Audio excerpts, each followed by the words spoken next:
साथियों नमस्कार। Career classes Jaipur के इस डिजिटल प्लेटफॉर्म में आपका हार्दिक स्वागत और अभिनंदन है।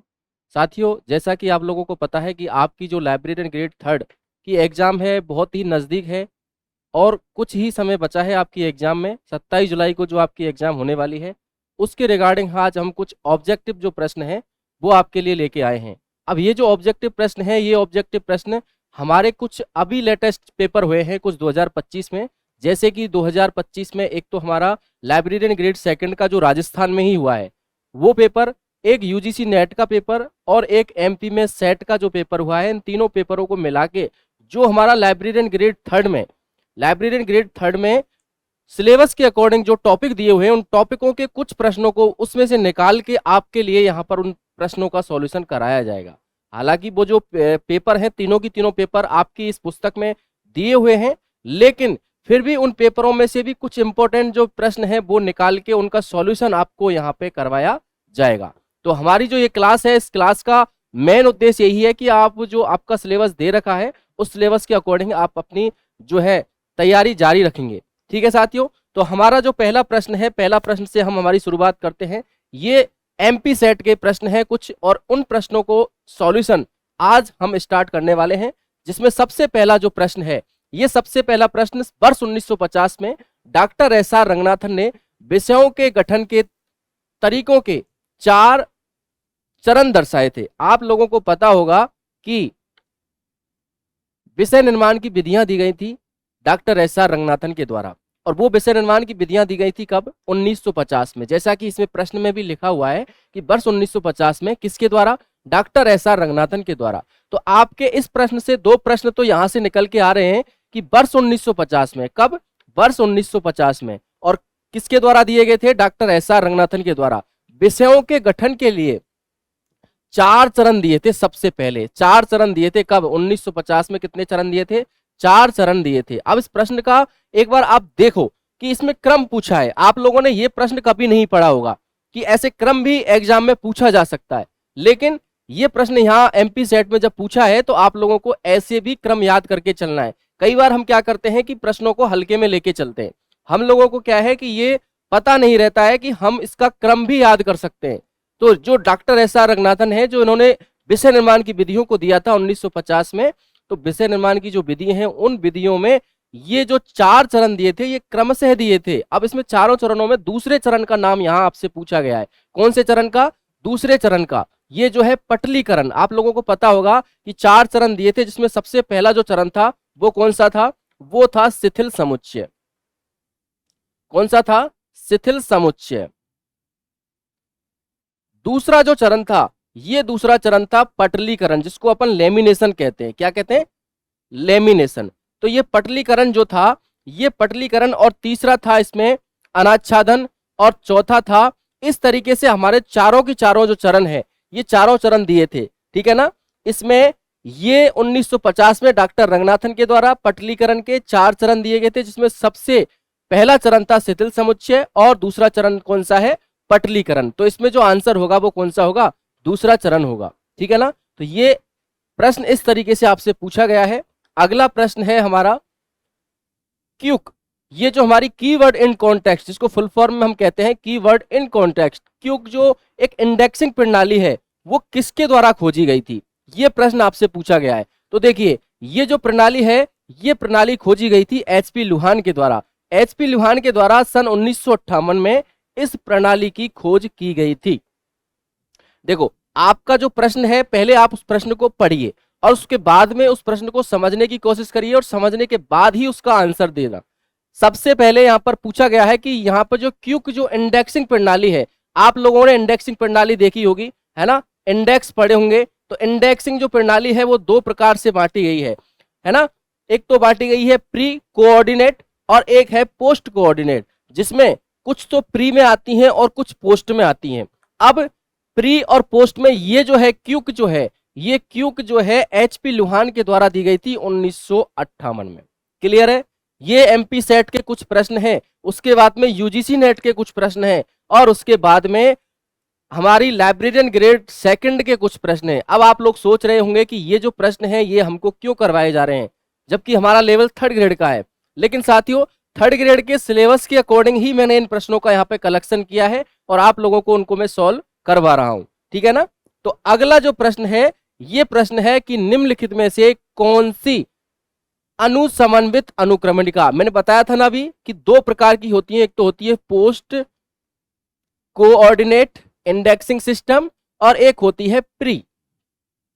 तो ये दो हैं, पोस्ट और प्री। तो दोनों की हम बात करेंगे तो पोस्ट और प्री। इसमें पूछा क्या गया है कि निम्नलिखित में से कौन सी अनुक्रमणिका, जिसमें अनुसमन्वित अनुक्रमणिका, जिसको हम पोस्ट कोऑर्डिनेट इंडेक्सिंग जो सिस्टम है उस सिस्टम की बात कर रहे हैं, तो उस सिस्टम में कौन सी है जो नहीं है। यहां पूछा क्या है, कई बार देखो प्रश्न में हमें पढ़ने में गलती हो जाती है, जिसमें हाँ या ना दो चीजें होती हैं। नहीं है पूछा है, तो नहीं है पूछा है तो देखो यूनिट टर्म जो होती है वो किस में आती है, पोस्ट में ही आती है। पीक ए बू जो है वो किस में आती है, पोस्ट में ही आती है। और अपना एक जो है एज नोच्ड जो है वो भी पोस्ट में ही आती है। अब एक प्रक्रिया दी गई है जिसमें नाम है जिसका श्रृंखला प्रक्रिया। आप लोगों को मैं बता दूं कि ये दो भागों में पढ़ते हैं हम किसको, इंडेक्सिंग को। एक तो हम पढ़ते हैं प्री में और एक पढ़ते हैं पोस्ट में। अब प्री में कौन कौन से आते हैं और पोस्ट में कौन कौन से आते हैं, तो ये जो तीनों की तीनों हैं ये किस में आती हैं, पोस्ट में आती हैं। और प्री में कौन सी आती है, श्रृंखला आती है, क्यूक आती है, क्योंक आती है, ये सारी की सारी जो है ये किस में आती है, ये सब की सब इसमें आती हैं प्री में।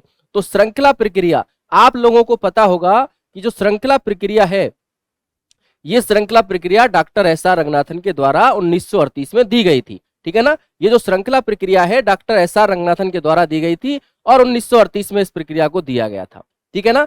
तो ये दो प्रकार से हम इंडेक्सिंग को पढ़ते हैं। अगला प्रश्न है हमारा रिसोर्स डिस्क्रिप्शन एंड एक्सेस। आपने बहुत अच्छे से पढ़ा होगा आरडीए को, किसको, आरडीए को। ये जो आरडीए है रिसोर्स डिस्क्रिप्शन एक्सेस, ये एक कैटालॉग से संबंधित है, सूचीकरण से संबंधित है। ये भी आप बहुत अच्छे से जानते होंगे किससे संबंधित है, सूचीकरण से ये संबंध रखता है, ठीक है ना, आरडीए।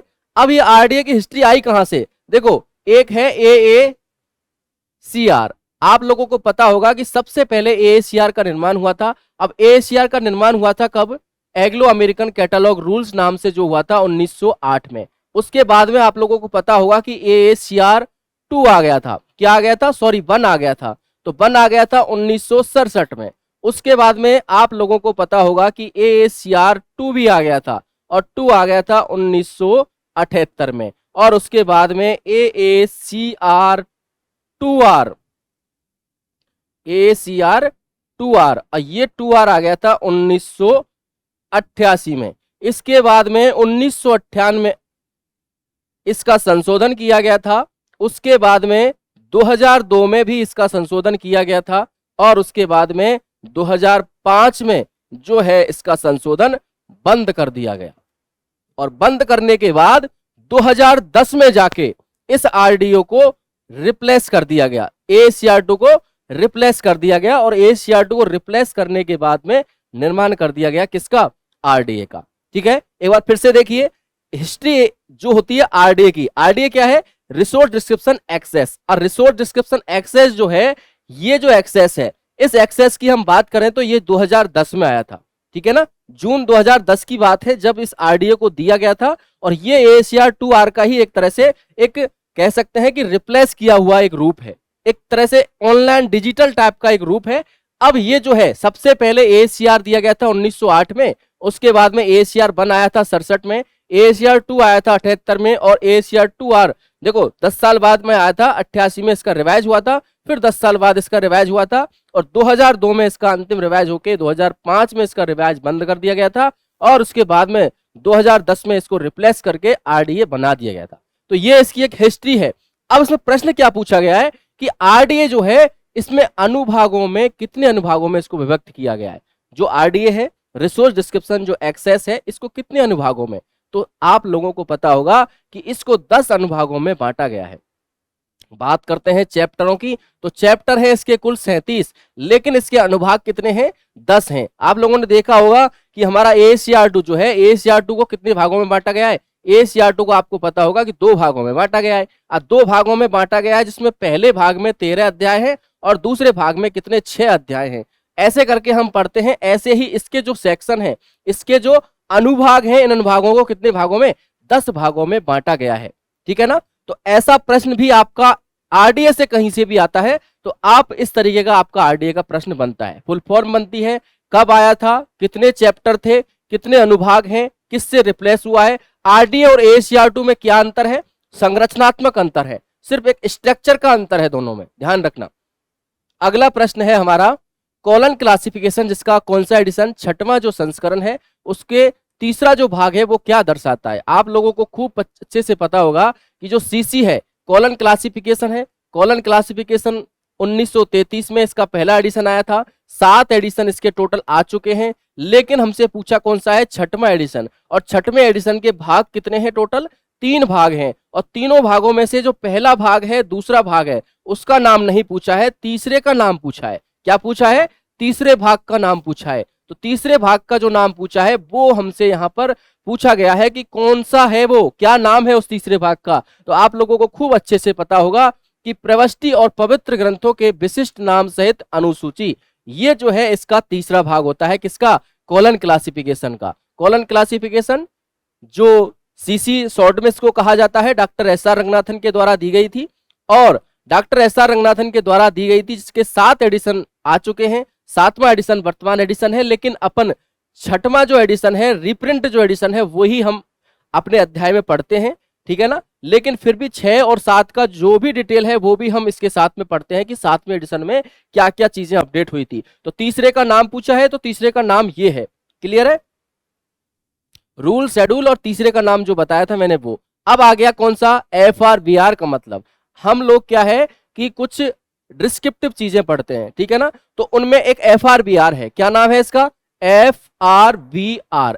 तो इसमें पूछा क्या है, इसमें पूछा है इसका मतलब इसकी फुल फॉर्म कि FRBR है क्या चीज है। तो देखो FRBR जो है इसका जो मतलब है, इसका मतलब होता है functional requirement of bibliographic record, ये इस FRBR का मतलब होता है। तो इसमें फुल फॉर्म पूछी है FRBR की। ठीक है ना। FRBR के 4 भाग होते हैं, 4 तत्व होते हैं। आप लोगों को याद रखना चाहिए कि FRBR के 4 तत्व होते हैं। ठीक है ना। अगला हम पढ़ने वाले हैं इसके साथ में सीसी का जो डिजाइन है वो कौन सी अवधारणा पर आधारित है। तो देखो फिर वही बात आ गई, सीसी मतलब colon classification, doctor SR. Ranganathan 1933 में पहला एडिशन, और उसके बाद में जो अगला एडिशन है, अब वर्तमान एडिशन है, वो कौन सा, 7वां एडिशन है। तो हमसे पूछा क्या है, हमसे पूछा यही है कि इस पर जो है ये किस चीज पर आधारित होती है।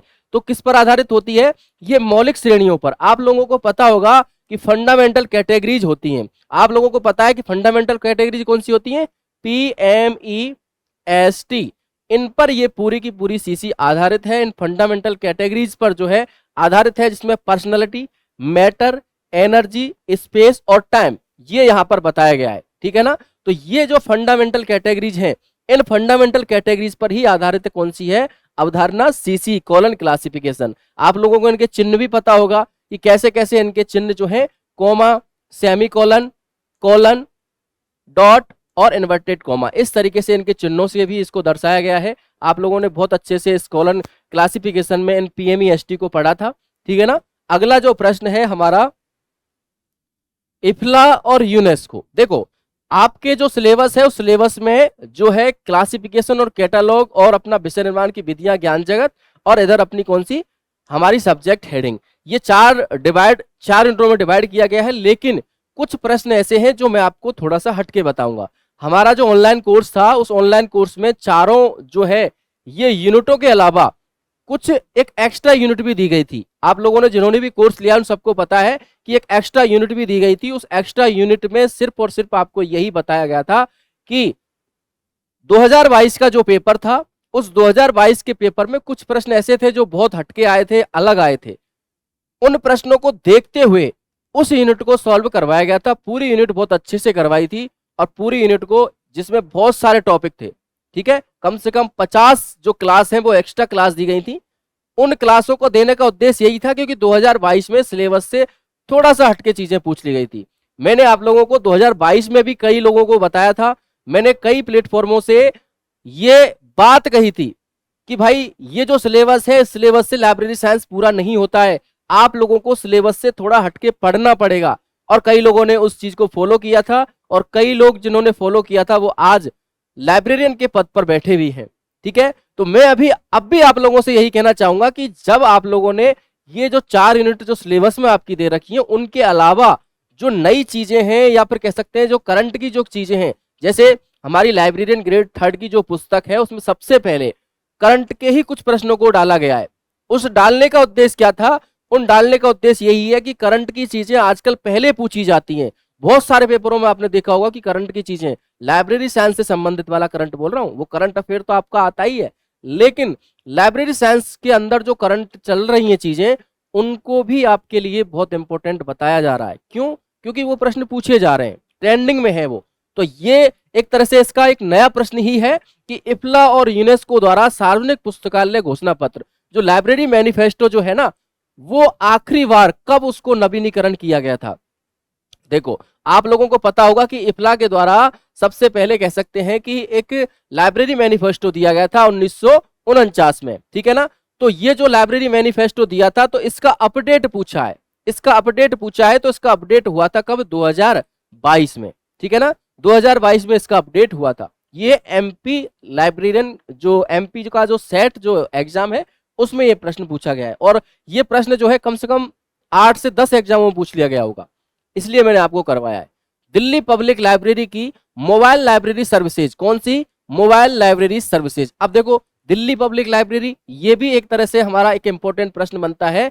आपको पता होगा अक्टूबर 1951 में दिल्ली पब्लिक लाइब्रेरी की स्थापना दिल्ली में की गई है, और उसके साथ साथ में इसमें पूछा गया है कि मोबाइल लाइब्रेरी सर्विसेज, ये जो मोबाइल लाइब्रेरी सर्विसेज है इसके द्वारा कब स्टार्ट की गई थी?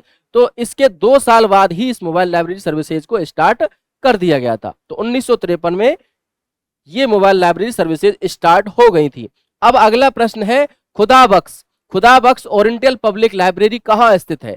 आप लोगों को पता होगा कि खुदाबख्श लाइब्रेरी जो है 1891 में इसकी स्थापना की गई थी।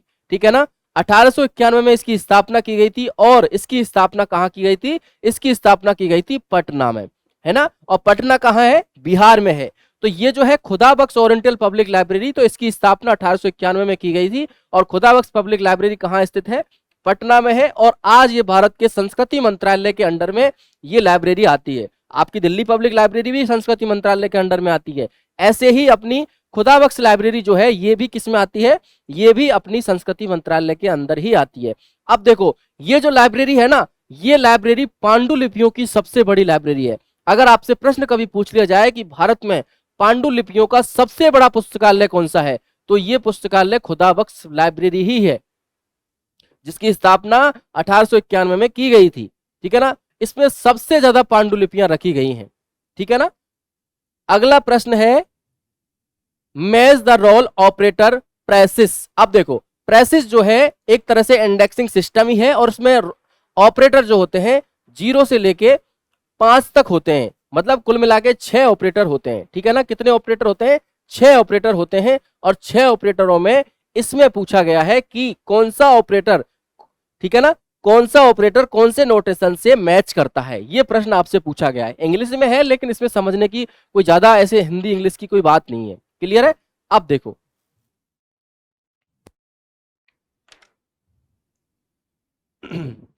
पहला है एक्शन, दूसरा है की सिस्टम, तीसरा है लोकेशन, और चौथा है परफॉर्मर। देखो, सबसे पहले हम बात करते हैं जीरो की। तो जीरो जो है ये जीरो मैच करता है किससे? की सिस्टम से। आपके कितने ऑपरेटर हैं? 6 ऑपरेटर हैं टोटल। ठीक है, जिसमें हम बात करते हैं सबसे पहले जीरो, और जीरो की बात करते हैं तो जीरो की यहां पर की सिस्टम से मैच होता है। दूसरा है हमारा क्या? दूसरा हमारा है 1 नंबर, और 1 नंबर जो है, और तीसरा है हमारा 2 नंबर, और चौथा है हमारा 3 नंबर। तो 2 नंबर आपको बहुत अच्छे से पता होगा, कई बार प्रश्नों में पूछा गया है कि 2 नंबर जो है ये लोकेशन से संबंधित रखता है। अब देखो, कई बार क्या होता है कि कई बार हमसे 1 आता है, 2 आता है, ठीक है ना, और हमसे नहीं आते हैं। तो आप लोग क्या करना है, आप लोगों को चीजों को मैच करना है। तो यहां पर देखो, 2 नंबर पे कौन सा है? 1 है, और 3 नंबर पर कौन सा है? 3 नंबर पर आपका कौन सा है? बी में तो 1 है, और सी में कौन सा है? 3 है। बी में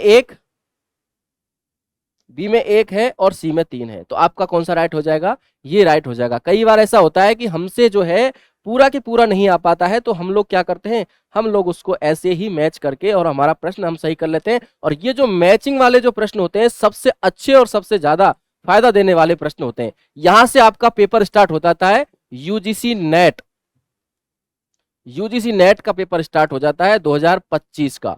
अब 2025 का एक और एग्जाम होने वाला है 25 जून को, वो भी आपको यहाँ पर सॉल्यूशन करवाया जाएगा अगर संभवतः रहा तो, है ना। तो ये इसका जो आंसर है, इसका आंसर रहेगा क्या, बी।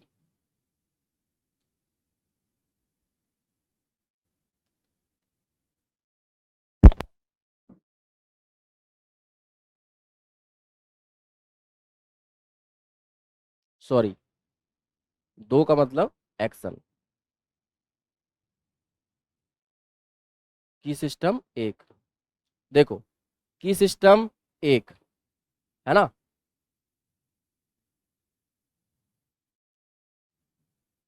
सी सही होगा, सॉरी यहाँ पे सी सही होगा, ठीक है ना। एक बार दोबारा से देखो इस प्रश्न को, दोबारा से देखो। देखो एक्शन, एक्शन का मतलब होता है दो, वो इस दो में और इस दो में दोनों में अंतर पड़ गया था। अब ये जो है लोकेशन, लोकेशन जो है 0 और अपना जो परफॉर्मर है ये परफॉर्मर है 3। तो कहने का मतलब ये है कि ये वाला देखना, अब ये वाला इस वाले की वजह से कंफ्यूज हो रहा है। तो यहाँ पर ये देखो आप कि 0 0 जो है किससे, लोकेशन से। अब फिर इसके बाद में एक, एक जो है किससे, एक्शन से। और ये जो 2 है, 2 किससे हो रहा है, की सिस्टम से। और 3 जो है इसका मतलब है परफॉर्मर। अब आपसे एग्जाम में इनको अलग भी पूछा जा सकता है कि कैसे, कि अपना रोल ऑपरेटर जो प्रेसेस का रोल ऑपरेटर है उसमें 3 नंबर किसके लिए प्रदर्शित किया जाता है। तो आप लोगों को आंसर देना होगा कि परफॉर्मर के लिए दिया जाता है। किसके लिए दिया जाता है, परफॉर्मर के लिए दिया जाता है। अगला है फैसिड सीक्वेंस का सिद्धांत, उनके वर्णन के साथ मिलान कीजिए। आप लोगों को पता होगा कि पक्ष अनुक्रम के सिद्धांत, कौन से, पक्ष अनुक्रम के, ये हिंदी में इसको बोलते हैं पक्ष अनुक्रम। पक्ष अनुक्रम के सिद्धांत कितने दिए गए हैं, पक्ष अनुक्रम के 4 सिद्धांत दिए गए हैं। आप लोगों ने पढ़ा होगा किसमें, मेरी एक क्लास थी जो पुस्तकालय वर्गीकरण के सिद्धांतों को लेके थी, जिस पुस्तकालय वर्गीकरण के सिद्धांतों में मैंने आप लोगों को बताया था कि पुस्तकालय वर्गीकरण के सिद्धांतों को आर.एस. पारखी के द्वारा 2 भागों में बांटा गया है। एक तो है वर्णनात्मक और एक है डायनेमिक, ठीक है ना। तो दोनों थ्योरी दी थी, दोनों थ्योरी में वर्णनात्मक जो है कई विद्वानों के द्वारा दी गई थी, डायनेमिक जो है डॉक्टर एस.आर. रंगनाथन के द्वारा दी गई थी। अब डॉक्टर एस.आर. रंगनाथन की एक पुस्तक है प्रोलोगोमिना टू लाइब्रेरी क्लासिफिकेशन, उसका पहला एडिशन 1937 में और उसका दूसरा एडिशन 57 में और तीसरा एडिशन 67 में आया था। तो तीसरा एडिशन जो प्रोलोगोमिना टू लाइब्रेरी क्लासिफिकेशन का जो 1967 में आया था, उसमें पक्ष अनुक्रम के 4 सिद्धांत दिए गए थे। अब पक्ष अनुक्रम के 4 सिद्धांत कौन कौन से दिए गए थे, वॉल पिक्चर का सिद्धांत, हॉल ऑर्गन का सिद्धांत, काउ कॉफे का सिद्धांत और एक्शन टू एक्शन टूल सिद्धांत, ये 4 सिद्धांत दिए गए थे। तो बॉल पिक्चर, मॉल पिक्चर का मतलब क्या होता है कि एक दीवार होती है और दीवार पर क्या लगा रहता है, चित्र लगा रहता है। तो चित्र लगा रहता है तो उसका मतलब क्या होता है कि जैसे दीवार होती है तो दीवार पे चित्र लगा रहता है। तो कहने का मतलब यह है कि वॉल पिक्चर का जो सिद्धांत है ये क्या बताता है, ये बताता है कि तथ्यों को उनके दृश्यगत निरूपण के आधार पर उसको व्यवस्थित करता है कि जैसे दीवार होगी तभी चित्र होगा, पहले दीवार होगी तभी उस पर चित्र लगाया जाएगा। फिर उसके बाद में है हॉल ऑर्गन का सिद्धांत। हॉल ऑर्गन का सिद्धांत क्या बताता है कि यह बताता है कि पूरे निकाय को एकल इकाई माना जाना चाहिए, कि जो पूरा की पूरा जो निकाय है उसको एकल इकाई मान के चलना चाहिए, तब हमारा कौन सा हॉल ऑर्गन सिद्धांत काम करता है। अगला है काउ कैफे सिद्धांत। ये जो सिद्धांत है ये एक्शन टू टूल के बीच में, किसके, एक्शन और टूल के बीच का संबंध जो है ये परिभाषित करने का काम करता है काउ कॉफे का सिद्धांत। इसका मतलब है कि जैसे गाय और एक बछड़ा, गाय को बछड़ा मतलब बछड़े को गाय से अलग नहीं किया जा सकता, सेम उसी आधार पर यह थ्योरी दी गई है। फिर है एक्शन टू एक्शन टूल जो सिद्धांत है यह निर्देशित करता है कि एक फैसेड की परिणति आश्रित फैसेड में होनी चाहिए। तो एक का 2 और बी का 1, ये देखो 2 1 4 3, इस तरीके से इसका जो आंसर है सी आंसर इसका राइट होगा, ठीक है ना। 4 सिद्धांत मैंने आपको बता दिए हैं पक्ष अनुक्रम के। अगला है नियम, जो कैनन्स जो हैं उसके लिए प्रश्न पूछा गया है। तो इसमें कुछ कैनन्स के नाम दिए गए हैं। अब कैनन्स के नाम जो दिए गए हैं, canons of enumeration, canons of currency, canons of reticence और कैनन्स ऑफ सिंपलिसिटी। ये जो कैनन्स दिए गए हैं, कैनन्स के लिए यहां पर ये जो प्रश्न है ये पूछा गया है। अब इसमें सबसे जो पहला प्रश्न है, पहला है कैनन्स ऑफ एनुमरेशन। ये कैनन्स और एनुमरेशन जो होता है ये क्या करता है, ये करता है परिभाषिक शब्दों की संरचनात्मक तरीके से अवधारणात्मक का बोध कराना चाहिए। क्या बोलता है ये जो है एनुमरेशन वाला, ये बोलता है कि पारिभाषिक शब्दों की संरचनात्मक जो तरीके हैं उनको अवधारणाओं का एक बोध कराना चाहिए, ठीक है ना। दूसरा है कैनन ऑफ करेंसी। ये जो है ये क्या कहता है कि आधुनिकतम विकास पर आधारित परिभाषात्मक शब्द जो होते हैं वो कैनन ऑफ करेंसी के लिए काम करते हैं। तीसरा है कैनन ऑफ रेटिसेंस। तो कैनन ऑफ जो रेटिसेंस है ये क्या काम करता है, ये करता है शब्दावली के अनावश्यक अथवा अत्यधिक प्रयोग से बचाने का काम ये करता है। अगला बचता है कौन सा, सिंपलिसिटी। सिंपल का मतलब अंकन सरल और स्पष्ट होने चाहिए, ठीक है ना। मतलब जो सिंपलिसिटी वाला जो कैनन है इसमें एक चीज कही गई है कि जो अंकन है वो सरल होने चाहिए और स्पष्ट होने चाहिए। ये कैनन्स ऑफ सिंपलिसिटी के लिए कहा गया है। मतलब पहले में 4, दूसरे में 3, पहले में 4, दूसरे में 3 और उसके बाद में 1 और 2, मतलब डी सही है इसमें, ठीक है ना। डी इसका राइट आंसर है। अगला है देखो मैच ऑफ द फॉलोइंग। ये थ्योरीज दी गई हैं किसकी, क्लासिफिकेशन की। तो इन थ्योरीज को हमको मैच करके चलना है कि ये किस थ्योरी की और किस इसका वो दिया गया है। तो सबसे पहले मैंने बताया था डिस्क्रिप्टिव थ्योरी। ये डिस्क्रिप्टिव थ्योरी जो है किसके द्वारा दी गई थी, डिस्क्रिप्टिव थ्योरी जो है किसके द्वारा दी गई थी, देखो डिस्क्रिप्टिव थ्योरी दी गई थी हेनरी ई विल्स के द्वारा। याद रखना डिस्क्रिप्टिव थ्योरी को सबसे पहले किसके द्वारा दिया गया था, एच ई विल्स के द्वारा इसको दिया गया था। एक जो है वन प्लेस थ्योरी, ये वन प्लेस थ्योरी आती है किसके द्वारा, जेडी ब्राउन के द्वारा। किसके द्वारा one place theory, JD brown के द्वारा। अब आप लोग देखिए लिटरेरी वारंट, लिटरेरी वारंट किसके द्वारा, एच डब्ल्यू ह्यूम के द्वारा दिया गया है। और इसके बाद में हमारा एक बचता है कौन, क्राइटेरिया ऑफ क्लासिफिकेशन जो ईची रिचर्डसन के द्वारा दिया गया है। तो इसमें मैच करिए आप, डिस्क्रिप्टिव थ्योरी किसके लिए दी गई है, हेनरी विल्स के द्वारा, और वन प्लेस थ्योरी किसके द्वारा दी गई है, जेडी ब्राउन के द्वारा। मतलब एक में अपना 4 है और 2 में अपना 1 है, एक में 4 2 में 1। ये देखो ये इसका राइट आंसर है, ठीक है ना। ये थ्योरी दी गई थी, मैंने आपको बताया था कि वर्गीकरण के लिए कई विद्वानों ने अपनी अपनी अलग थ्योरी दी थी। यदि हम डायनेमिक थ्योरी इसमें आ जाती तो रंगनाथन जी ने दी थी, ठीक है ना। एक डायनेमिक थ्योरी है वो रंगनाथन के द्वारा दी गई थी। डिस्क्रिप्टिव थ्योरी सबसे पहले हेनरी विल्स के द्वारा दी गई थी।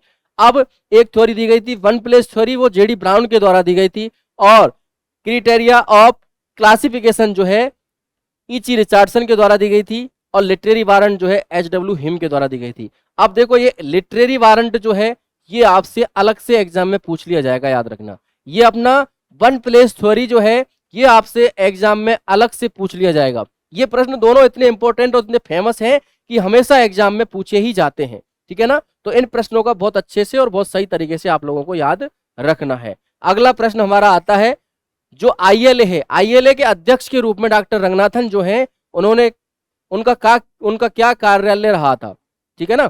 तो ये आपसे पूछा गया है। तो देखो 1944 से लेके 1953 तक डॉक्टर एस आर रंगनाथन, आईएलए जिसके बारे में आप बहुत अच्छे से जानते होंगे, इंडियन लाइब्रेरी एसोसिएशन। आईएलए जो है इंडियन लाइब्रेरी एसोसिएशन भारत का सबसे बड़ा एक एसोसिएशन है। 1933 में इसकी स्थापना की गई थी।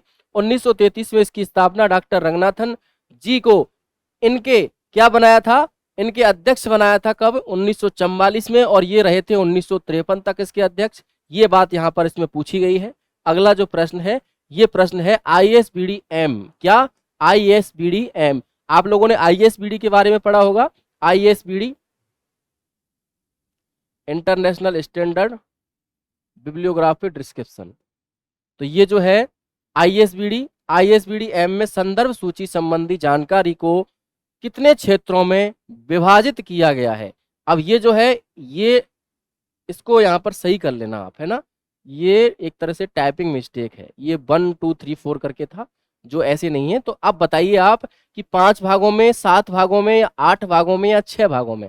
अब देखिए आईएसबीडी जो है, आईएसबीडी की कहानी हम देखते हैं कि आईएसबीडी, तो आईएसबीडी के बारे में सबसे पहले कब बताया गया था? सबसे पहले बताया गया था 1971 में। आप लोगों को पता होगा कि जो आईएसबीडी जो है, ये आईएसबीडी बीएनबी के द्वारा भी काम में लिया गया था, ठीक है ना। ऐसे ही यहाँ पर पूछा गया है कि इसकी संदर्भ सूची संबंधी जानकारी जो है कितने क्षेत्रों में विभाजित की गई है। तो कितने क्षेत्रों में विभाजित की गई है? तो ये विभाजित की गई है 8 क्षेत्रों में। देखो 0 से लेके 8 तक, 0 से लेके 8 तक, वैसे टोटल 9 होता है। अगर आपसे टोटल पूछता कि कितने, तो ये टोटल 9 होता। आप लोग देखना इसको उठा के, कई बुक्स में भी गलत दे रखा है ये, और कई पेपरों में भी इसका आंसर गलत दे रखा है। लेकिन फिर भी मैं आपसे ये कहना चाहूंगा कि 0 से लेके 8 तक टोटल होते 9 हैं, लेकिन इसमें पूछा गया है कि कितने क्षेत्रों में विभाजित किया गया है, तो यहां पर आंसर इसका 8 सही है।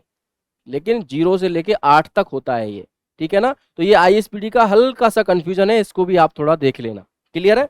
चलिए अगला प्रश्न है अपना, match the following standard sub division. आप लोगों को पता होगा एसएस जो है ये टेबल है कौन सी? 1 किसकी? डीडीसी की। और डीडीसी की टेबल 1 जो है, यहां पर एक क्लासिफिकेशन की स्कीम चलती है जिसका नाम है डीडीसी। और डीडीसी जो स्कीम चलती है ये दी थी मेल्विन डेवी के द्वारा। कब? 1876 में।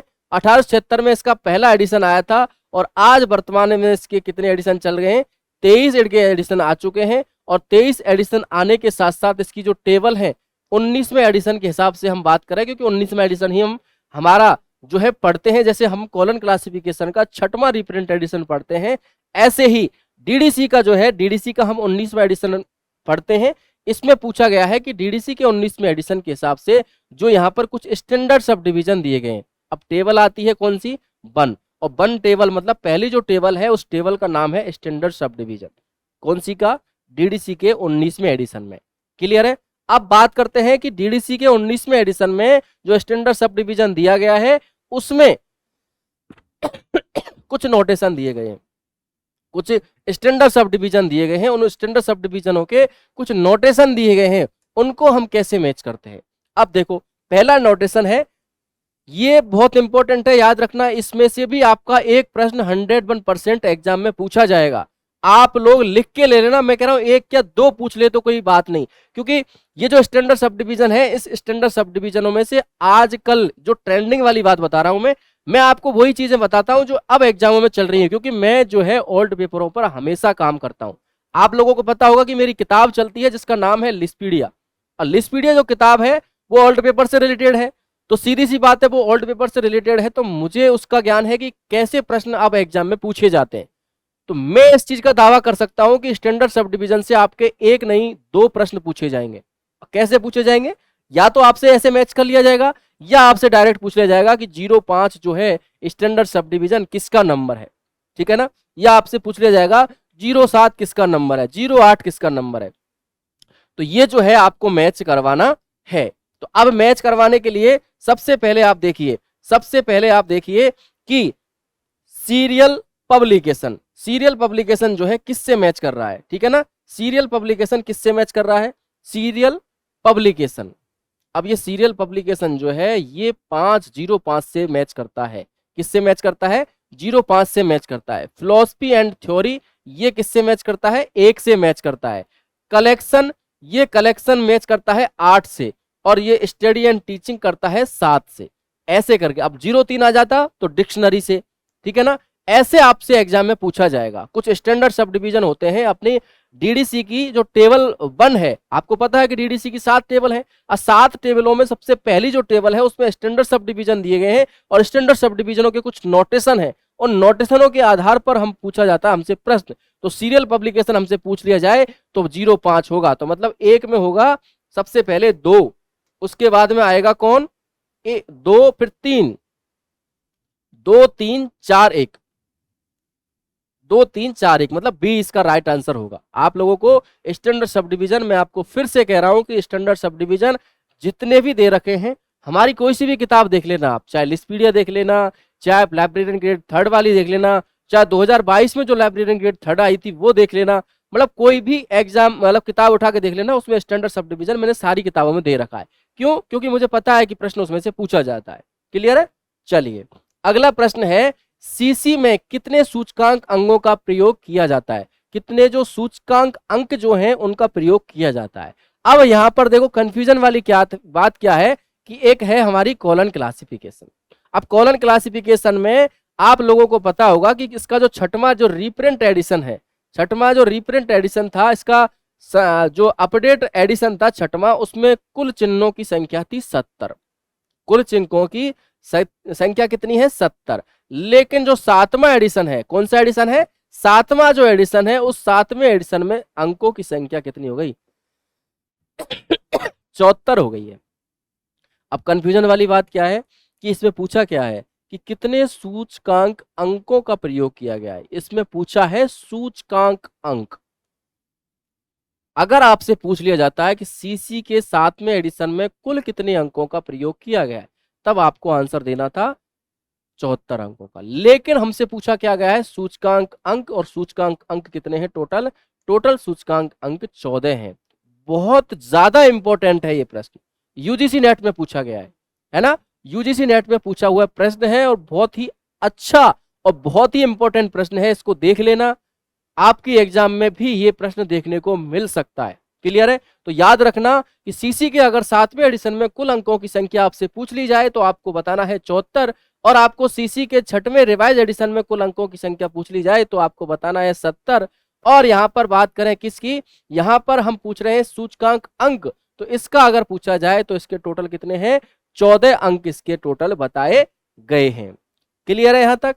चलिए अगला प्रश्न है हमारा,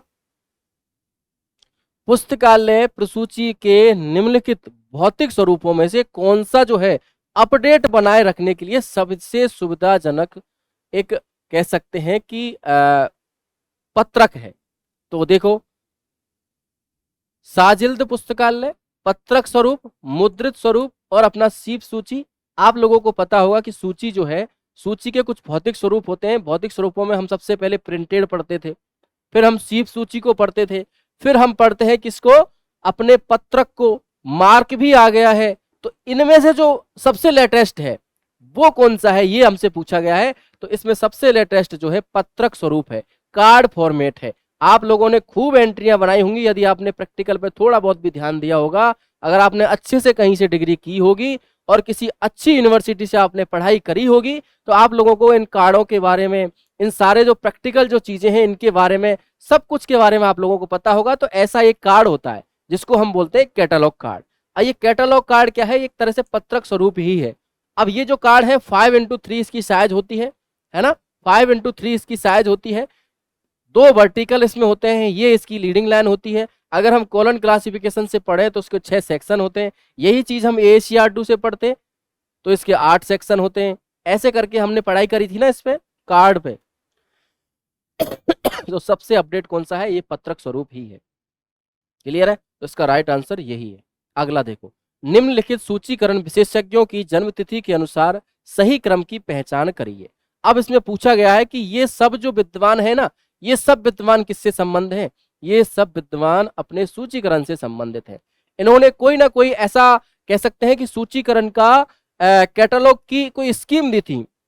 अब ये जो है सबसे पहले कौन आए थे, उसके बाद कौन आए थे, उसके बाद कौन आए थे, सबसे अंत में कौन आए थे, उनका यहाँ पर जिक्र किया गया है उनकी डीओबी के अनुसार। अब देखो कई बार क्या होता है कि हम लोगों को, चलो मान लो एक बार को डीओबी किसी की भी याद नहीं है, किसी की भी याद नहीं है, लेकिन हम लोगों को याद है कि इन्होंने कौन सी क्लासिफिकेशन कैटलॉग की जो स्कीम है कौन सी कब दी थी, ये तो याद है। अगर इतना भी हमें याद है तब भी हम एक आइडिया से इसको सॉल्व कर सकते हैं। अब कैसे कर सकते हैं? जैसे देखिए, सबसे पहले डॉक्टर SR रंगनाथन है, आपको पता है कॉलन क्लासिफिकेशन दी थी 1933 में दी थी। आपके जो कटर है आपको पता होगा कि कटर ने 1876 में, है ना, आर्ड जो दी थी rules for a dictionary catalogue code.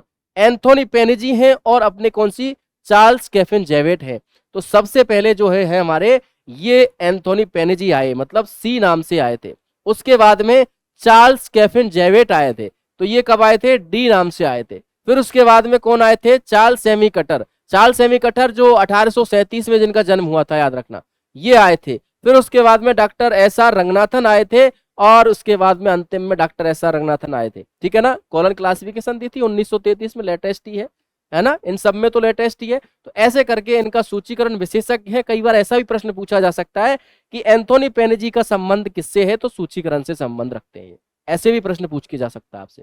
ठीक है ना, तो ये सूचीकरण के विशेषज्ञ हैं। इनकी डीओबी की बात करें तो सबसे पहले एंथोनी पेनेजी आए थे, फिर चार्ल्स कॉफिन आए थे, फिर अपने कटर आए थे, और उसके बाद में डॉक्टर रंगनाथन आए थे, जो पुस्तकालय विज्ञान के जनक कहे जाते हैं। क्लियर है। रंगनाथन ने अपने कॉलन क्लासिफिकेशन में प्रलेखों को शेल्फ पर व्यवस्थित करने के लिए किस अद्वितीय विधि का प्रतिपादन किया था? अब देखो यहां पर बात चल रही है किसकी? डॉक्टर रंगनाथन की। कौन सी विधि की? कॉलन क्लासिफिकेशन, क्योंकि स्कीम जो है कैटलॉग की जो स्कीम है कॉलन क्लासिफिकेशन ने दी थी, तो कॉलन क्लासिफिकेशन की स्कीम है। अब कॉलन क्लासिफिकेशन की स्कीम में इन्होंने क्या पूछा है कि ऐसी कौन सी जो थी व्यवस्थित करने के लिए, कौन सी अद्वितीय विधि थी जो शेल्फ पर प्रलेखों को व्यवस्थित करने के लिए बताया था। अब देखो एक विधि चलती है जिसका नाम है अपूपा। क्या चलता है? अपूपा। अपूपा का मतलब क्या होता है? सबसे पहले आप देखिए, देखो ये अपूपा का एक पैटर्न होता है, याद रखना, ये अपूपा का एक पैटर्न होता है। ये आपका यूं यूं चलता है ये। ठीक है, कैसे चलता है कि देखो ए पू पा, इस तरीके से चलता है। अब इसमें जो है सबसे ज्यादा उपयोगी जो पुस्तकें होती हैं वो ये होती हैं यू वाली, जिसको अम्ब्रल हम बोलते हैं। उसके बाद में फिर इसके जो बगल में दोनों चलती हैं, दोनों बगल में जो चलती हैं वो पेन्यूमरल कही जाती हैं, यू के इधर और यू के इधर। और जो सबसे लास्ट में जो होती हैं वो एलियन कही जाती हैं, एलन कही जाती हैं। तो कहने का मतलब सबसे उपयोगी पुस्तकों को बीच में डॉक्टर एस आर रंगनाथन कहते हैं कि एक अपूपा पैटर्न है, उस पैटर्न के आधार पर ही यहाँ पर पुस्तकों को रखो। कैसे? यू, यू मतलब अम्ब्रल, मतलब सबसे उपयोगी पुस्तक अम्ब्रल की पुस्तकें कही जाती हैं। फिर सबसे कम उपयोगी जो है एलियन की कही जाती है, एलन की कही जाती है। तो ये सबसे उपयोगी, फिर उनसे कम उपयोगी, फिर सबसे कम उपयोगी, ऐसे ही ये उपयोगी, इनसे कम उपयोगी, फिर सबसे कम उपयोगी, ऐसे करके अपूपा पैटर्न चलता है। और इसलिए इसका जो आंसर है वो अपूपा है। क्लियर है? चलिए अगला है, निम्नलिखित मार्क 21 जो टैग हैं उनसे संबंधित मुख्य प्रविष्टि क्षेत्र से मिलान कीजिए। अब आपसे पूछा गया है यहां पर क्या कि कुछ मार्क आप जानते हैं, mark machine readable catalogue, mark के बारे में बहुत अच्छे से जानते होंगे, जिसमें अपन मार्क 21 की पूछ रहे हैं। मार्क 21 जो है, MARC 21 US MARC plus CAN MARC, इन दो मार्कों से मिलकर बना हुआ मार्क 21 है ना, मार्क 21 है 1999 में। तो ये जो मार्क 21 है ना, ये मार्क 21 के कुछ टैग दिए गए हैं जो मेन एंट्री के यहाँ पर क्षेत्र में बताए गए हैं कि मेन एंट्री में कुछ टैग दिए गए हैं। और ये जो है, मैं फिर से जैसे स्टैंडर्ड सब डिवीजन में मैंने एक बात कही थी, ऐसे ही मैं इसमें भी एक बात कहना चाहूंगा कि मार्क का ये जो टैग है, ये टैग भी 100% आपसे एग्जाम में पूछा जाएगा। क्लियर है? ये जो मार्क वाले जो टैग हैं ये भी आपसे एग्जाम में 100% पूछे ही जाएंगे। क्यों? क्योंकि ये जो टैग हैं ये टैग ही एग्जाम में आते हैं, डायरेक्ट आपसे पूछ लिया जाएगा कि ये टैग किसका है, ऐसे करके। ठीक है, तो ये टैग आप मिलान के लिए आप लोगों से बताया कि ये टैग किसका, कौन सा टैग मिलान के लिए उपयोगी है।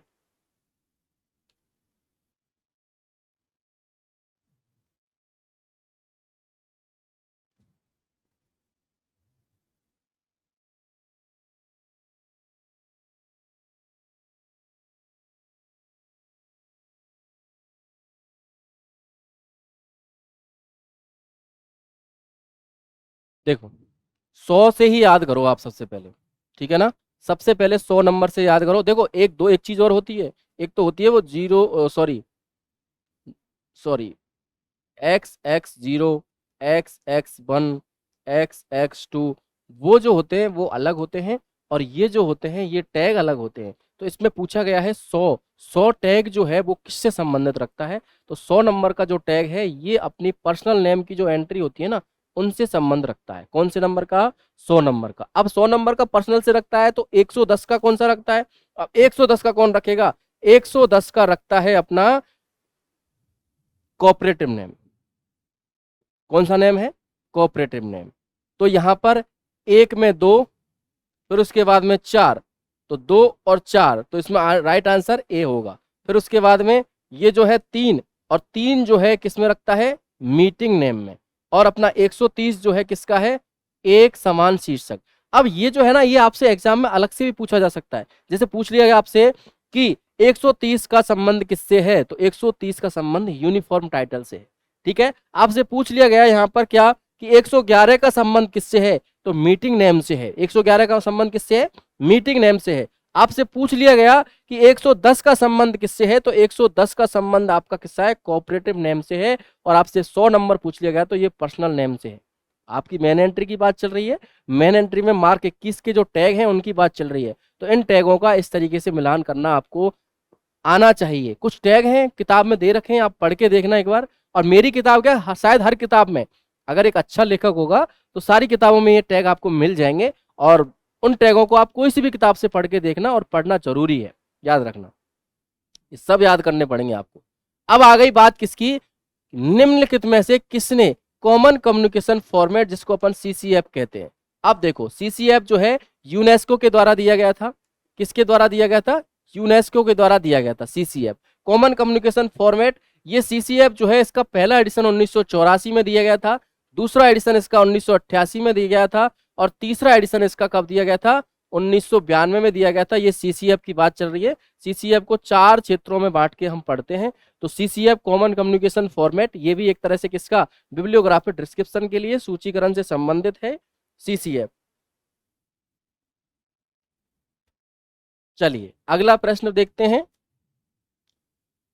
कैटलॉग कोड सूचीकरण संहिता विकसित किए जाने का सही कालानुक्रम क्रम की पहचान कीजिए। ये देखो, ये जो प्रश्न चल रहे हैं ना, ये लाइब्रेरियन ग्रेड सेकंड का जो एग्जाम हुआ था, ठीक है ना, लाइब्रेरियन ग्रेड सेकंड का जो एग्जाम हुआ था उससे संबंधित है ये, ठीक है ना, उससे संबंधित है ये। वो उसमें जो प्रश्न पूछे गए थे हमारे सिलेबस के अकॉर्डिंग, वो प्रश्न अब चल रहे हैं। पहले हमने एमपी सेट के पढ़े थे, फिर यूजीसी नेट के पढ़े थे, और उसके बाद में हम लाइब्रेरियन सेकंड ग्रेड के पढ़ेंगे। ऐसे ही इसके बाद जो हमारी क्लास रहेगी, इसके बाद हमारी क्लास रहेगी जो राजस्थान में कॉलेज लाइब्रेरियन का संस्कृत डिपार्टमेंट में जो पेपर हुआ था, उस पेपर में, फर्स्ट पेपर में बहुत सारे प्रश्न पूछे गए, और उन प्रश्नों में से कुछ प्रश्नों को निकाल के लेके आऊंगा जो आपके लाइब्रेरियन ग्रेड थर्ड के रिलेटेड हैं। आप लोग कभी ये नहीं सोचें कि ये कॉलेज का पेपर है, इस पेपर के इतने लेवल का प्रश्न नहीं आएगा। देखो आपको इतना सा तो सिलेबस है, इस सिलेबस में बहुत कम तो प्रश्न बनते हैं, और वो प्रश्न कैसे कैसे आपके लिए लेके आते हैं, और वो लेटेस्ट वाले, तो आप लोग उनको बिल्कुल मैं कहता हूं अगर पढ़ना चूकते हैं तो फिर गलत कर रहे हो आप कहीं ना कहीं। एक भी प्रश्न मत छोड़ो, बहुत कम सिलेबस है सब्जेक्ट का। मैं तो आपसे शुरू से ही यही कहता आ रहा हूँ कि सब्जेक्ट का सिलेबस बहुत कम है, जीके का सिलेबस बड़ा है। सब्जेक्ट में जितनी चीजें मिल रही हैं उनको पढ़ लो, ओल्ड पेपर से ज्यादा पढ़ लो, ताकि आपको ज्यादा से ज्यादा चीजें कवर हो, ज्यादा से ज्यादा पता चले कि ओल्ड पेपरों में प्रश्न कैसे पूछे जा रहे हैं। ओल्ड पेपर आपको 100% पढ़ने चाहिए। और हमारी जो लाइब्रेरियन थर्ड ग्रेड की जो किताब है, वो किताब ओल्ड पेपर पर ही आधारित है। सारे ओल्ड पेपरों का जो मटेरियल है वो आपको निकाल के एक किताब में दे दिया गया, तब जाके वो किताब मिली है आप लोगों को, ठीक है ना। और कई लोग बोलते हैं कि किताबों में हल्की कोई मिस्टेक दे रखी है, कुछ टाइपिंग मिस्टेक दे रखी है, तो उन सब टाइपिंग मिस्टेकों का भी सॉल्यूशन करवा दिया गया है। आपका एक टेलीग्राम चैनल है लिस्पीडिया नाम से, उसमें उस करेक्शन पेज को डाला गया है, आप वहां से उस करेक्शन पेज को देख लो, ठीक है ना। लेकिन आप लोग पढ़ो जरूर, आपको मैटर मिल रहा है, ये भी बहुत इंपॉर्टेंट बात है। आप लोगों को लगता है कि क्या है ये, क्या नहीं है, इतनी किताबें कैसे पढ़ें, लेकिन मैं आपसे फिर से कहूंगा कि यदि आपको ओल्ड पेपर का कोई प्रश्न पढ़ने को मिल रहा है, अगर लाइब्रेरियन थर्ड ग्रेड से रिलेटेड, तो आप उसको 100% ही पढ़िए। क्लियर है। पूछा क्या गया है, देखो इसमें सिर्फ ये पूछा गया है कि इनको विकास के अनुसार इनको जमाना है। अब आप लोग देखिए, rules for a dictionary catalogue code, आप लोग भली भांति जानते होंगे कि 1876 में सीए कटर के द्वारा इस rules for a dictionary catalogue code को दिया गया था। अब पूछा गया है एंग्लो अमेरिकन कैटलॉग रूल्स का जो सेकंड एडिशन है, आप लोगों को पता होगा कि AACR 2 की यहाँ पर बात चल रही है, तो AACR 2 कब आया था, ये आया था 1978 में, ठीक है ना। अब पूछा गया है कि क्लासिफाइड कैटलॉग कोड का जो 5वां एडिशन है CCC का 5वां एडिशन, आप लोगों को पता होगा कि 1964 में ये 5वां एडिशन आया था। कॉलन क्लासिफिकेशन जो अपना अलग है 1933 में आया था, लेकिन ये क्लासिफाइड कैटलॉग कोड है जिसको अपन CCC CCC कहते हैं। और CCC के कितने 5 एडिशन आ चुके हैं। पहला एडिशन उनका 1934 में आया था, लेकिन यहाँ पर बात चल रही है किसकी, 5वें एडिशन की। तो 5वां एडिशन 1964 में आया है, और रिसोर्स डिस्क्रिप्शन एंड एक्सेस ये आप लोगों को बहुत अच्छे से पता होगा। आरडीए जो है ये 2010 में आया है, ठीक है ना। तो इनको हमको जमाना है काल के अनुसार। तो सबसे पहले कौन सा है, 1876 में आया था, कौन सा, rules for a dictionary catalogue code. तो सबसे पहले आप देखिए एक इसमें है, ए इसमें भी है, ए इसमें भी है, ए इसमें भी है। दूसरा है कौन सा, 1876 के बाद में कौन सा आ रहा है, ये आ रहा है 1964 सी। तो सी किसके बाद में, सी इसमें भी है, सी इसमें भी है। फिर उसके बाद में आ रहा है क्या, 1978। तो 1978 का मतलब है बी, तो बी इसमें है, तो राइट आंसर क्या रहेगा, फिर उसके बाद में डी। तो कहने का मतलब इसका जो राइट आंसर है वो क्या है, वी है। ऐसे हम इसको अरेंज कर सकते हैं। क्लियर है। अगला प्रश्न है हमारा आरडीए। आरडीए का जो मुद्रित संस्करण है सर्वप्रथम कब प्रकाशित किया गया था। तो मैंने आपको कई बार बताया है कि आरडीए जो है जून 2010 में एसीआर2 को रिप्लेस करके आया था। कौन, आरडीए, रिसोर्स डिस्क्रिप्शन एक्सेस इसको कहा जाता है। अगला है इंडेक्स। जो है इंडेक्स शब्द इंडिकेयर से बना है, किससे, इंडिकेयर से बना है। तो कौन सी भाषा का शब्द है, तो ये लैटिन भाषा का शब्द है, याद रखना। इंडेक्स कौन सी भाषा का शब्द है, लैटिन भाषा का शब्द है। इंडेक्स दो भागों में पढ़ते हैं, प्री और पोस्ट। प्री में कौन कौन सी आती हैं, अपनी श्रृंखला प्रक्रिया आती है, क्यूक आती है, कॉक आती है, ये सब किस में आती है, प्री में आती हैं। और पोस्ट में कौन कौन सी आती हैं, पीक, एबू, प्रेसिस, ये सब पोस्ट में आती हैं, है ना। डेवी डेसिमल क्लासिफिकेशन का जो 19वां संस्करण है, इसमें अग्रता सारणी का प्रावधान, ठीक है ना, कौन सी का, अग्रता सारणी का जो प्रावधान है, ये टेबल ऑफ प्रेसिडेंस, क्या कहा जाता है इसको, टेबल ऑफ प्रेसिडेंस, ये कौन सी 19वें एडिशन में कौन सी तालिका से संबंध रखता है। तो याद रखना ये टेबल नंबर 1 इसको कहा जाता है, ठीक है ना। टेबल कितनी है डीडीसी में, डीडीसी के 19वें एडिशन में टेबल है 7। कुल कितनी टेबल है, 7। आप लोगों को पता होगा पहली टेबल कौन सी है, स्टैंडर्ड सब डिवीजन।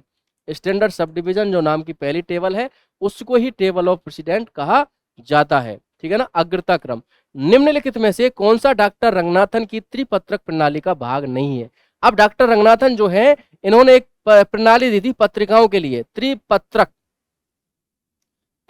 प्रणाली। अब ये त्रिपत्रक प्रणाली के कितने, 3 पत्रक होंगे।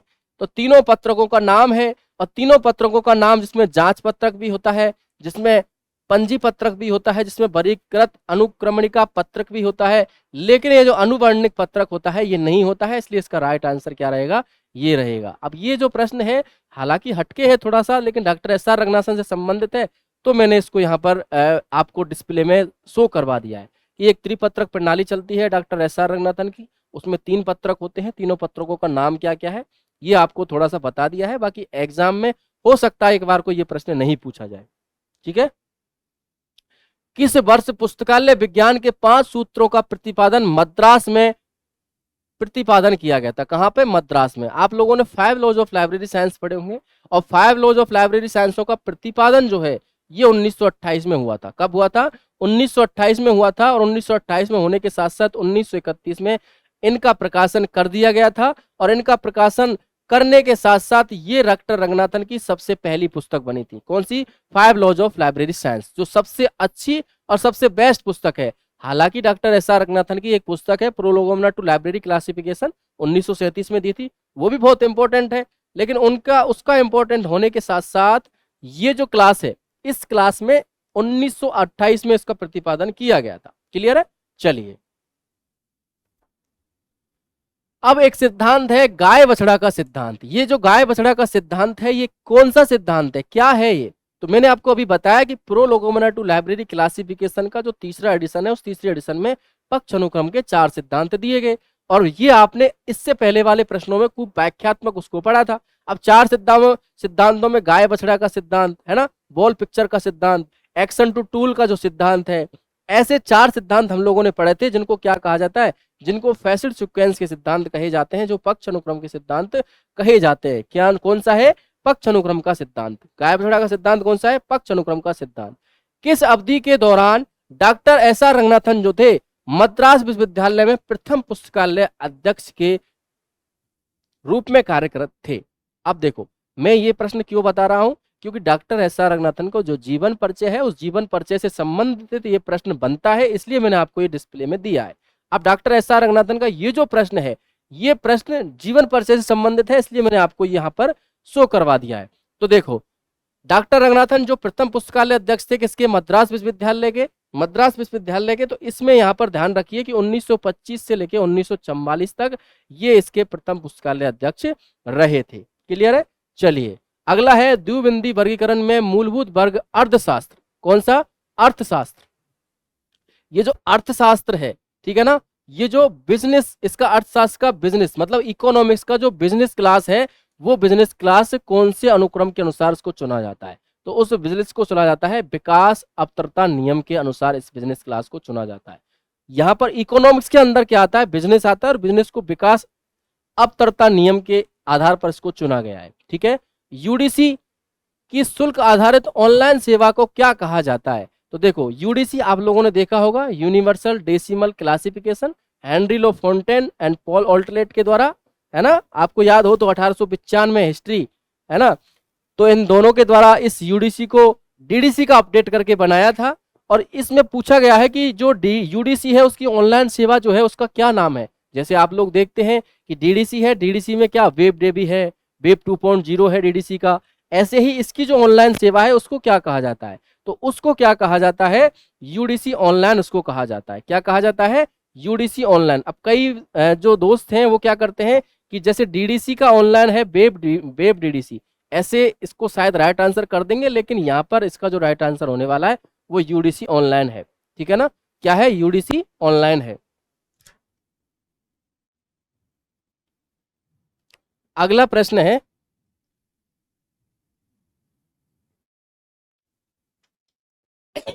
डॉक्टर रंगनाथन ने पुस्तकालय को त्रिमूर्ति के रूप में दृष्टिगत किया है।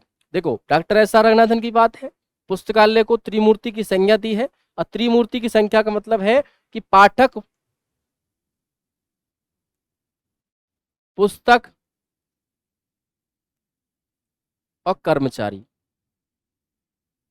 इन तीनों से मिलकर ये त्रिमूर्ति बनती है डॉक्टर रंगनाथन के द्वारा। तो डॉक्टर रंगनाथन ने पुस्तकालय की त्रिमूर्ति के रूप में किसको बताया था, पाठक, पुस्तक और कर्मचारी। क्लियर है, books, readers and staff. Clear है।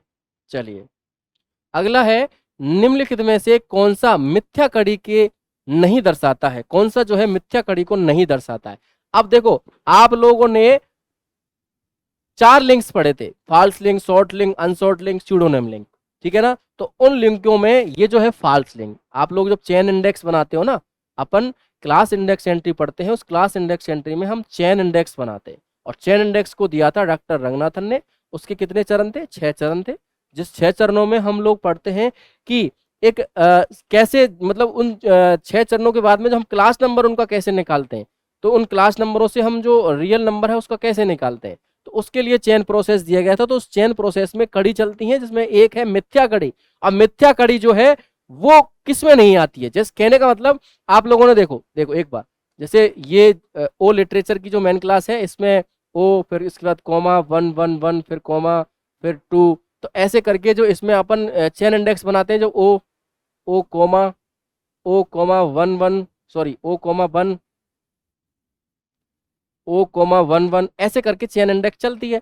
अब इसमें देखो ओ कोमा, तो कोमा, कोमा का मतलब योजक चिन्ह। तो इसमें क्या कहा है कि दशा संबंधों को दर्शाने, आप लोगों ने फेज रिलेशन पढ़ा होगा। फेज रिलेशन 3 प्रकार का, इंट्रा फेसिड, इंट्रा कह सकते हैं कि सब्जेक्ट, और इंट्रा एरे।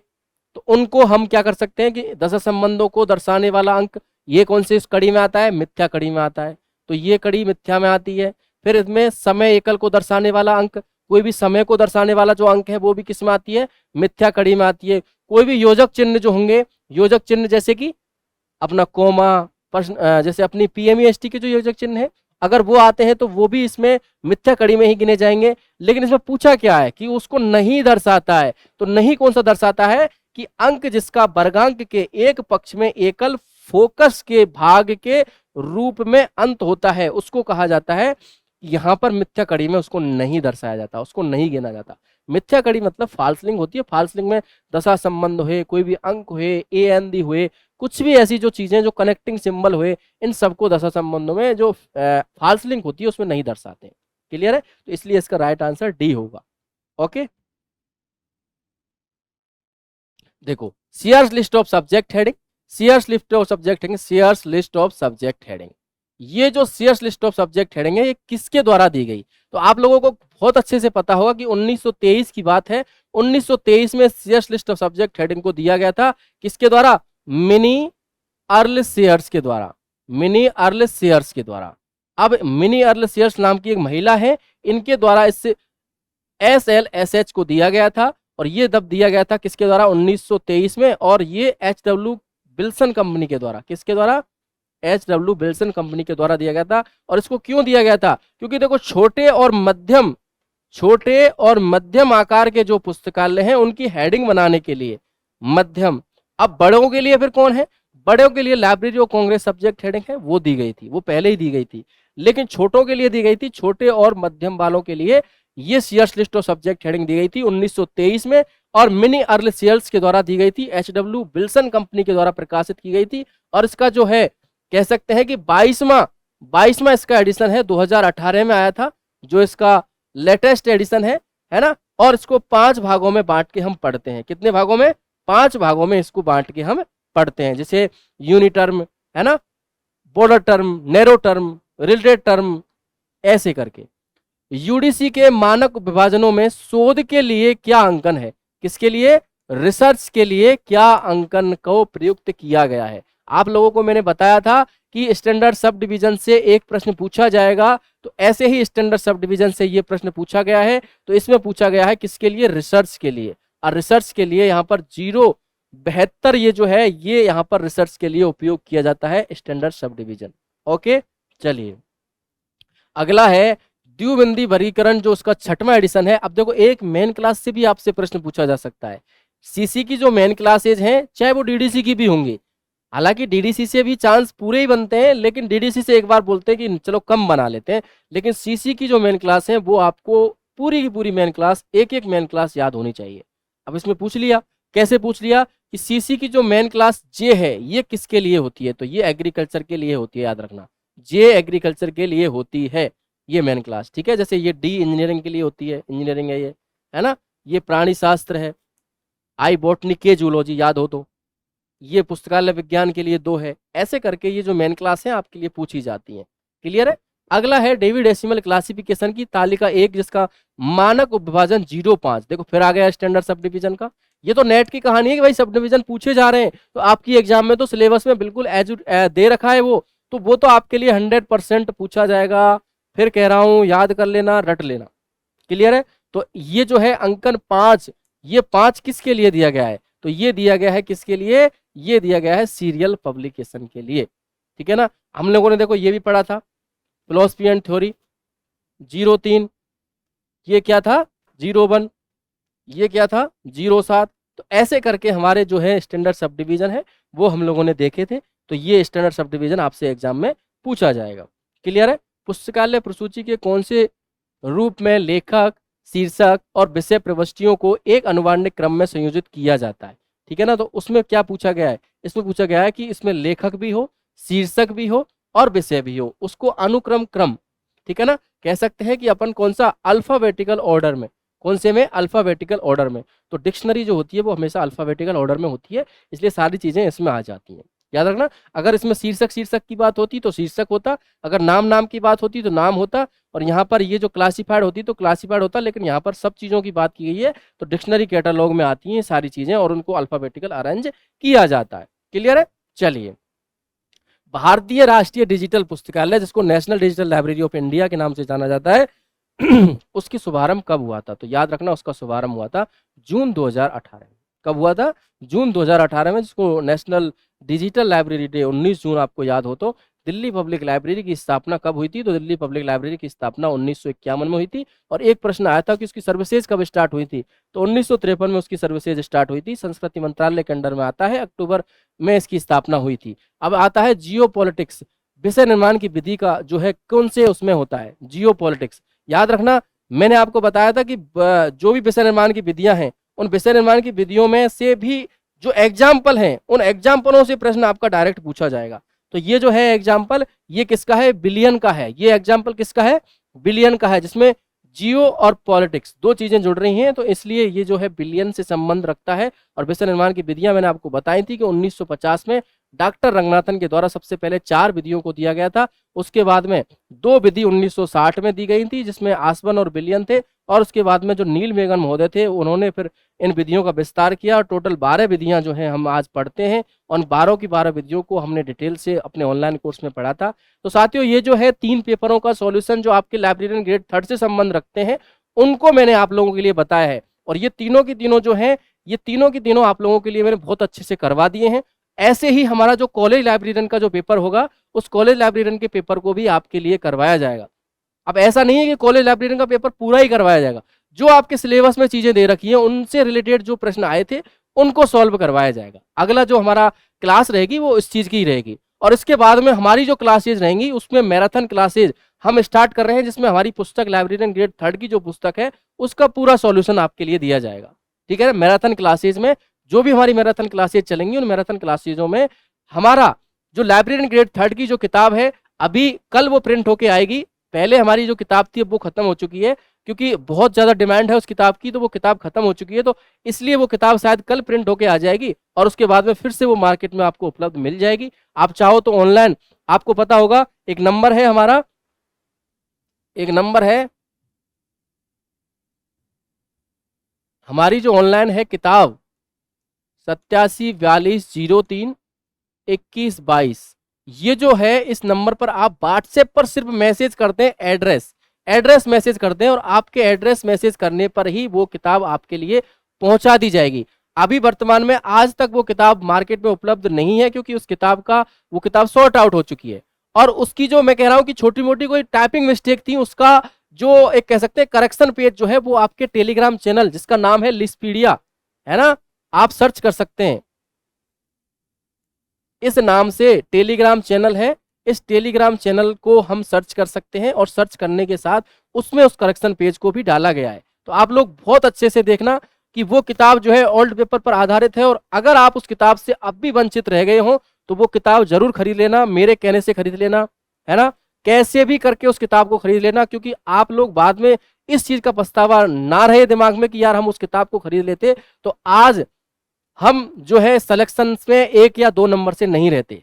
ये आपके दिमाग में, क्योंकि एक छोटी सी किताब को जो भी ऑब्जेक्टिव, वो भी टॉपिक वाइज किताब है, तो उसको रिवाइज करने में कुछ ज्यादा, अगर आपने बहुत कुछ चीजें पढ़ ली हैं तो पढ़ने में ज्यादा दिक्कत आएगी नहीं, और आप जल्दी जल्दी से उसको पढ़ भी लेंगे। ठीक है ना, बिल्कुल। अब कोई किताब में अब जो एडिशन आ रहा है उसमें कोई गलतियां नहीं है किसी भी तरीके की। तो आप लोगों को, जो कई लोग जो होते हैं जो हमारे एक तरह से कह सकते हैं कि खिलाफ हैं, वो एक यूट्यूब पे नेगेटिव कमेंट करवा देते हैं। उन लोगों को मैंने देखा है कि यूट्यूब पर नेगेटिव कमेंट करवा देते हैं, और करवाने के साथ साथ जो हमारी किताब है उसकी छवि खराब करने की कोशिश करते हैं। लेकिन मैं कहता हूं कि आप खुद स्वयं उस किताब को लेके देखना और तब उसको पढ़ना, तब आपको महसूस हो जाएगा कि वास्तव में हम एक ऐसी अच्छी किताब से वंचित रह रहे थे जो हमें बहुत जरूरी थी।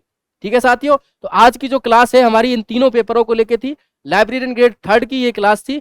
अगली जो क्लास होगी हमारी, जो कॉलेज लाइब्रेरियन का पेपर हुआ था, उस पेपर का जो सॉल्यूशन है वो आपको दिया जाएगा। ठीक है साथियों, बहुत बहुत धन्यवाद आपका, थैंक यू।